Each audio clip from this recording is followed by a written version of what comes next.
जिज्ञासु मित्रों, बहुत बहुत अभिनंदन है आप सभी का दिव्य सृजन में। प्रत्येक दिवस की भांति आज फिर हम यहाँ पर यह लाइव चर्चा का कार्यक्रम शुरू कर रहे हैं और आज के इस लाइव चर्चा का जो हमारा विषय है, कर्म फल का त्याग ही श्रेष्ठ है। पीछे जो हमने सुना उसका विषय क्या था? निर्गुण और सगुण में श्रेष्ठ कौन है? निर्गुण भक्ति श्रेष्ठ है या सगुण भक्ति? उस विषय में हमने यह समझा कि निर्गुण ही सुलभ है, सगुण क्षमा करें, सगुण ही सुलभ है, निर्गुण तो कठिन है। देह अभिमानी व्यक्ति के लिए, जो इंद्रियों के जंजाल में देह के अभिमान में फंसा हुआ है, उन सभी के लिए तो सगुण से ही उसका प्रारंभ होगा। हाँ, सिद्ध योगी जो हो गए हैं वो निश्चय ही निर्गुण तक पहुंच पाते हैं, निर्गुण की उपासना कर पाते हैं।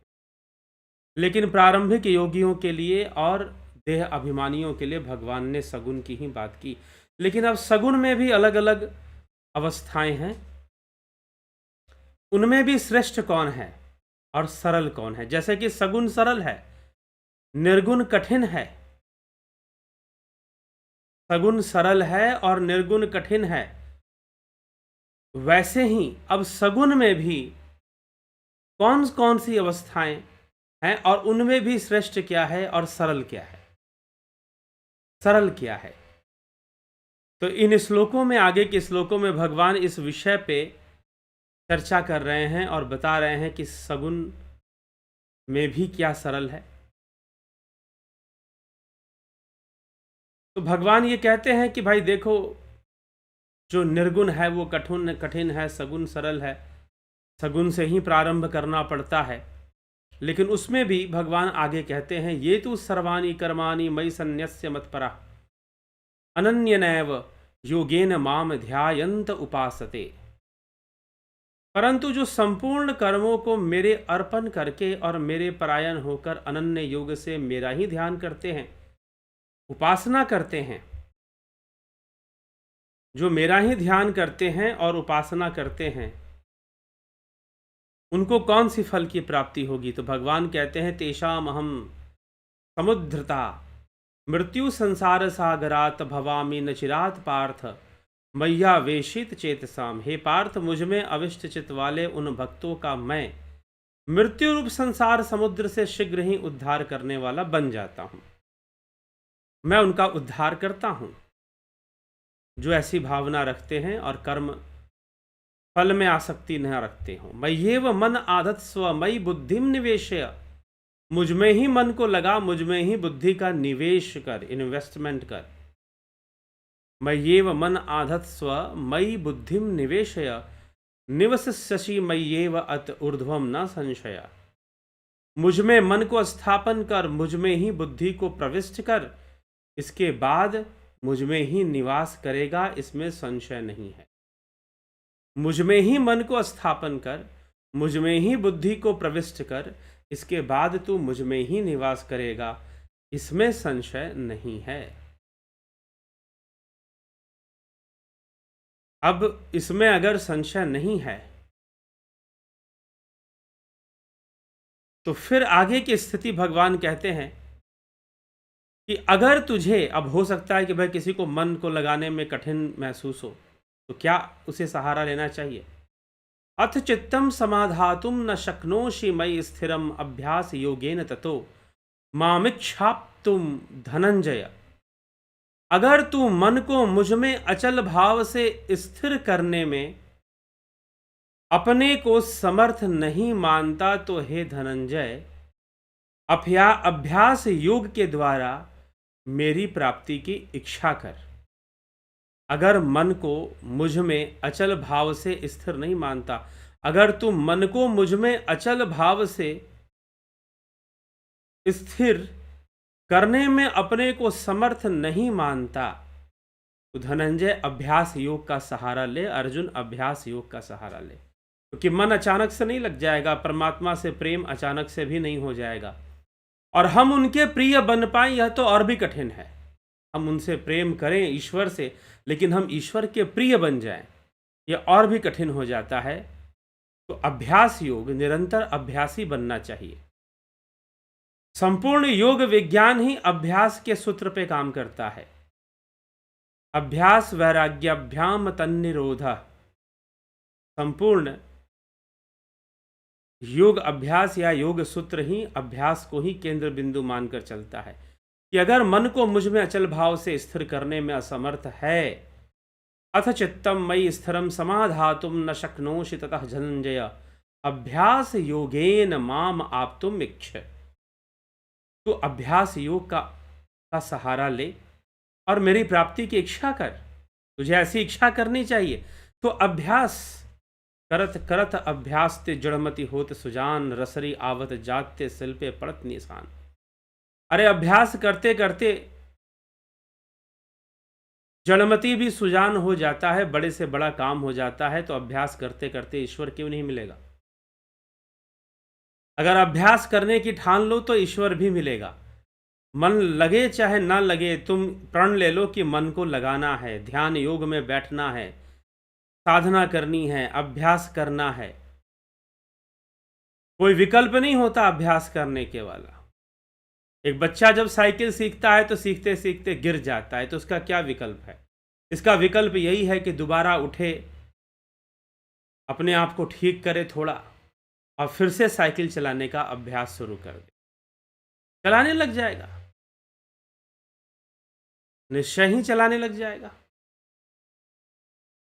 ठीक। तो अथ चित्तम समाधातुम न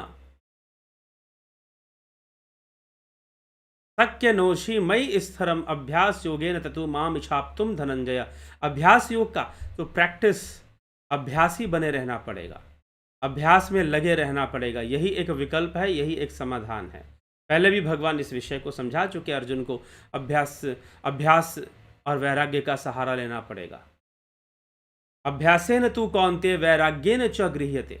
जब अर्जुन पूछता है कि मेरा मन बहुत चंचल है, चंचलम ही मनः कृष्ण प्रमाथि बलवदृढ़, छठे अध्याय में, षष्ठम अध्याय, आत्मसंयम योग नामक अध्याय। भगवान से अर्जुन प्रश्न करता है कि चंचलम ही मन कृष्ण प्रमाथि बलवत दृढ़ तस्याहम निग्रह मन्ये वायुरीव सदुष्करम। कि कृष्ण, यह मन तो वायु के समान, इसका निग्रह बड़ा दुष्कर है, बड़ा प्रमाथी है, बड़ा बलवान है। तो भगवान उत्तर देते हैं असंशयम महाबाहो मनो दुर्निग्रहम चलम। इसमें कोई संशय नहीं है कि मन का निग्रह बड़ा दुष्कर है, लेकिन अभ्यासेन तु कौन्तेय वैराग्येन च गृह्यते। अभ्यास से ही आगे बढ़ेगा। वैराग्य, अभ्यास और वैराग्य के सहारा लेकर ही आगे बढ़ेगा। यही वैसाखी है।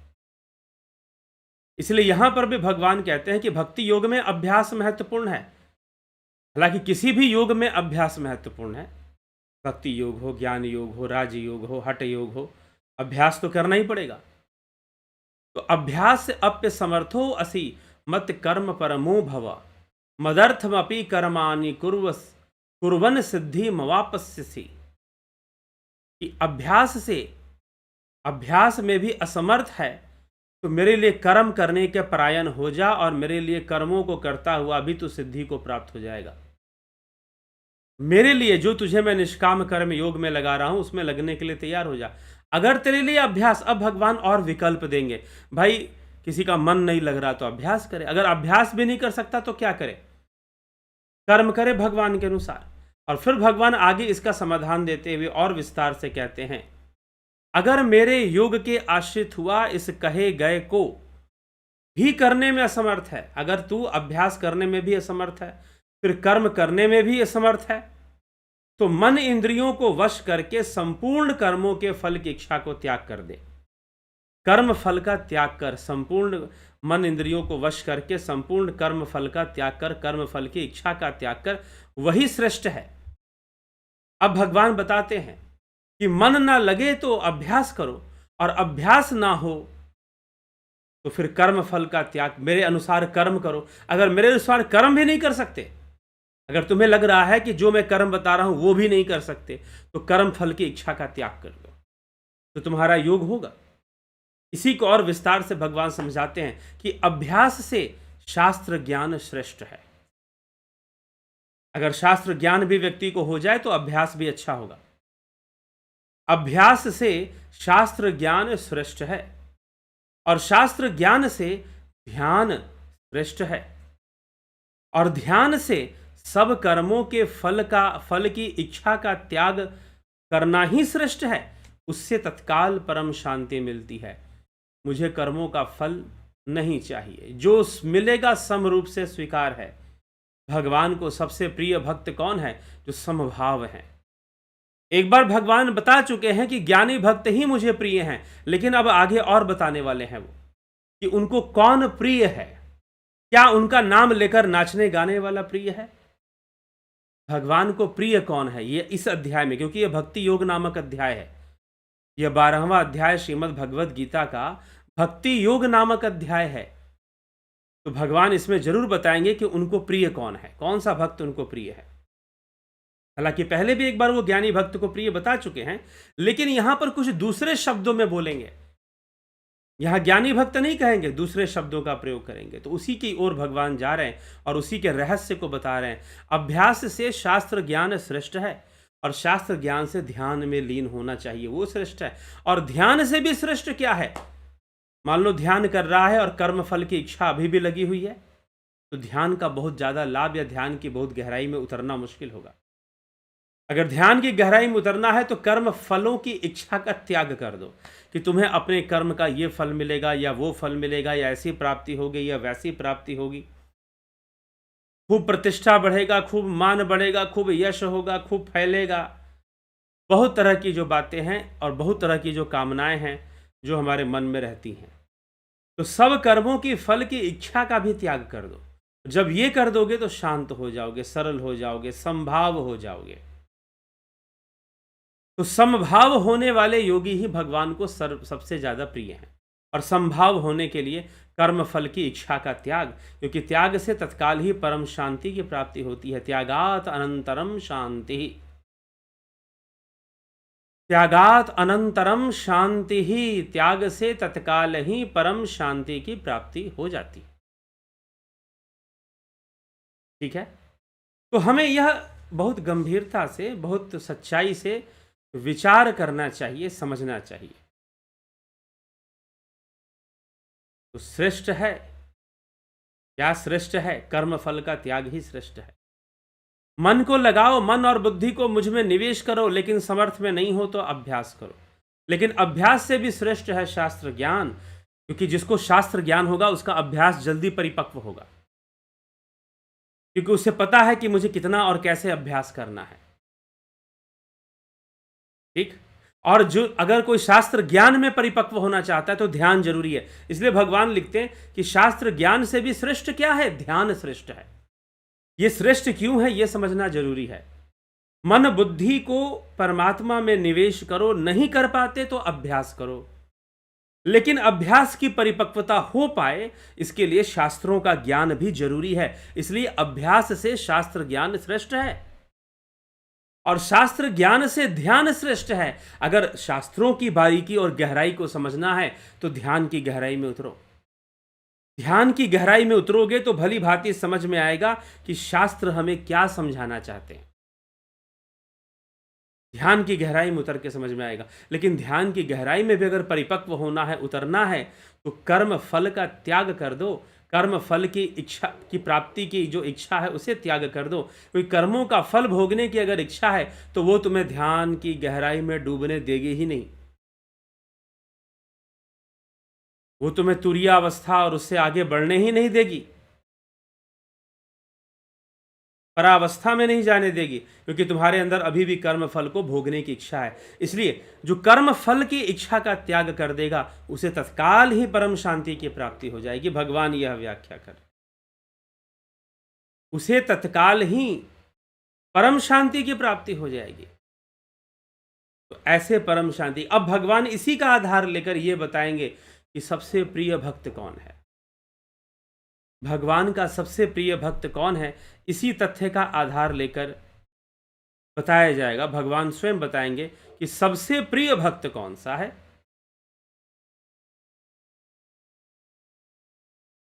इसके बारे में भगवान व्याख्या करना आप शुरू करेंगे। तो हम यहां तक इस बात को समझें कि अभ्यास से श्रेष्ठ शास्त्र ज्ञान, शास्त्र ज्ञान से श्रेष्ठ ध्यान, और ध्यान से श्रेष्ठ कर्म फल का त्याग करना। इसका मतलब क्या, जो कर्म फल के त्याग करना के लिए कहा जा रहा है, तो क्या ध्यान और शास्त्र अध्ययन नहीं करना है? जी नहीं करना है। ध्यान में परिपक्वता आएगी। अगर कर्म फल का त्याग किया तो ध्यान में परिपक्वता आ जाएगी अपने आप। ठीक है, परिपक्व हो जाओगे ध्यान में। तो इसीलिए हमें ध्यान के प्रति जागरूक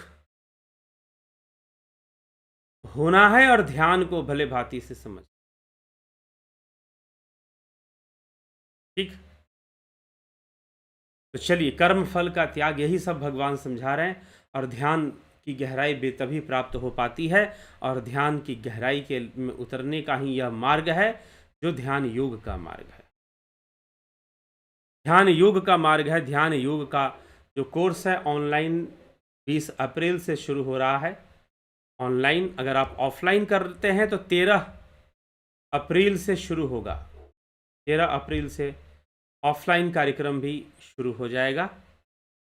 और आप 13 अप्रैल से अगर चाहते हैं तो यह ऑफलाइन कार्यक्रम किसी जगह पे आना पड़ेगा। वाराणसी में आपको आना पड़ेगा। कहाँ आना पड़ेगा, कैसे आना पड़ेगा?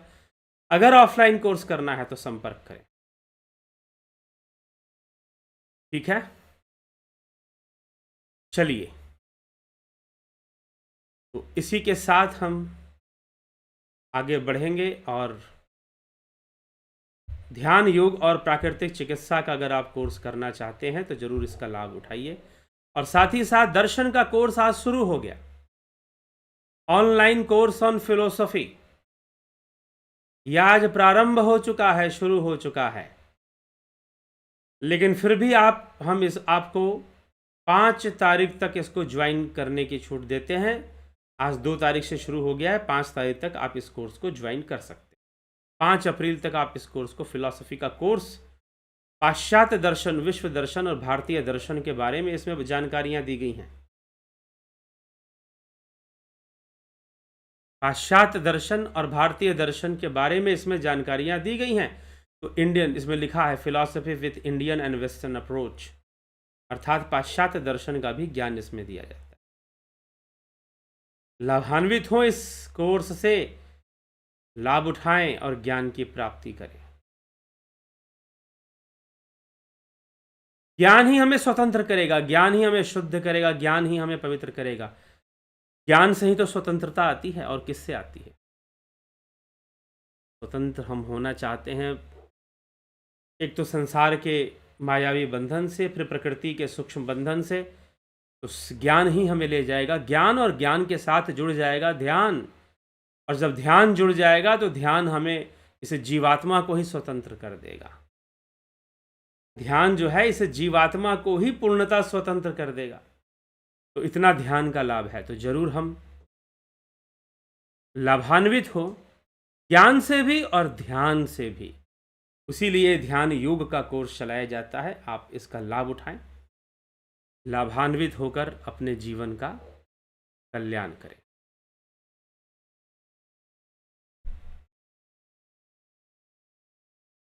तो इसी के साथ हम कार्यक्रम को यहाँ विराम देंगे। आप सभी का बहुत बहुत आभार। ओम तत्सत।